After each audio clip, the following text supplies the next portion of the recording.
എന്നെ ഇത്ര സിമ്പിളായിട്ട് ഇങ്ങനെ ഷർട്ട് മുണ്ട് കൊടുത്ത് സിമ്പിളായിരിക്കുന്നേ. ഇവിടെ എല്ലാ രാഷ്ട്രീയക്കാരൊക്കെ ഷർട്ടും മുണ്ടല്ലോ എടുക്കുന്നത് അല്ലേ? എല്ലാരും കൂട്ടും പാൻറ്റും ഒക്കെ ഇട്ടുകൊണ്ട് വന്നതാണ് നമ്മൾ പറഞ്ഞു വേണ്ട. ഇത് സിമ്പിൾ സൂപ്പർ സിന്ദി ഒരു സിമ്പിൾ കഥയാണ്. കാടിനെയൊക്കെ ബേസ് ചെയ്തിട്ടുള്ള അങ്ങനെ കോട്ടൊക്കെ ഊരി തൊപ്പിയൊക്കെ ഉണ്ടായിരുന്നു.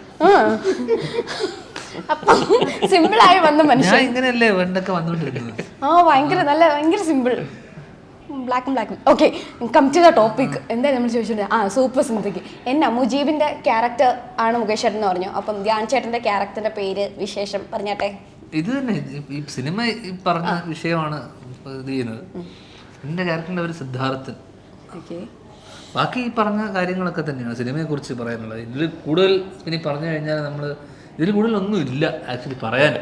കാരണം ഈ പറഞ്ഞ കുറേ ഇവന്റുകളാണ് ഇവരുടെ ലൈഫിൽ, ഈ രണ്ടുപേരുടെ സുഹൃത്തുക്കളുടെ ലൈഫിൽ നടക്കുന്ന ഈ ഒരു കാര്യവുമായിട്ട് ബന്ധപ്പെട്ട് നടക്കുന്ന ഇവരനുഭവിക്കുന്ന പല പല ഘട്ടങ്ങളായിട്ട് ഇവരനുഭവിക്കുന്ന, അതിലൂടെ ഇവരെങ്ങനെ കടന്നു പോകുന്നുള്ളതും അതിനെ തരണം ചെയ്ത് ഇവർ തിരിച്ചൊരു അറിയാത്ത നാട്ടിൽ പോയി പെട്ടുപോയി അവിടുന്ന് ജീവൻ മരണ പോരാട്ടം നടത്തി നാട്ടിലേക്ക് തിരിച്ചു വരുന്നതാണ് ഇതിന് സിനിമയുടെ ഒരു ആകത്തുക.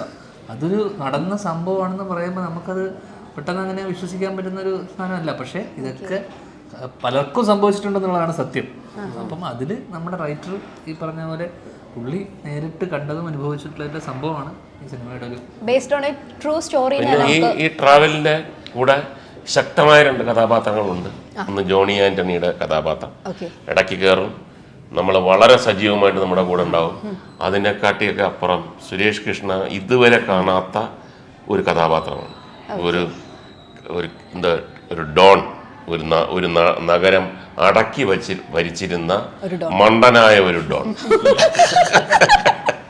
പിന്നാണ് അറിയുന്നത് ഇത്രയും മണ്ടനാന്നല്ലോ ഈ നഗരം അടക്കി ഭരിച്ചിരുന്നെന്ന് നമുക്ക് തോന്നിപ്പോകും.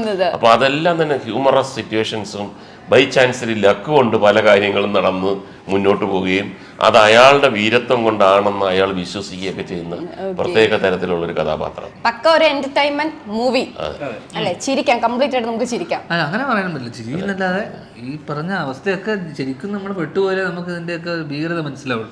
ആ ഒരു ഭീകരതയൊക്കെ ഉണ്ട്. ഒരു പോയിന്റ് കഴിഞ്ഞ് കഴിഞ്ഞാൽ വളരെ കുറച്ചൊരു അവസ്ഥയാണല്ലോ. കാണുന്നവർക്ക് ചിരിയും, പെട്ടിരിക്കുന്നവന് മാത്രമല്ലേ അവസ്ഥ മനസ്സിലാവുള്ളൂ. അങ്ങനെ അവസ്ഥയിലൂടെ പോകുന്നു.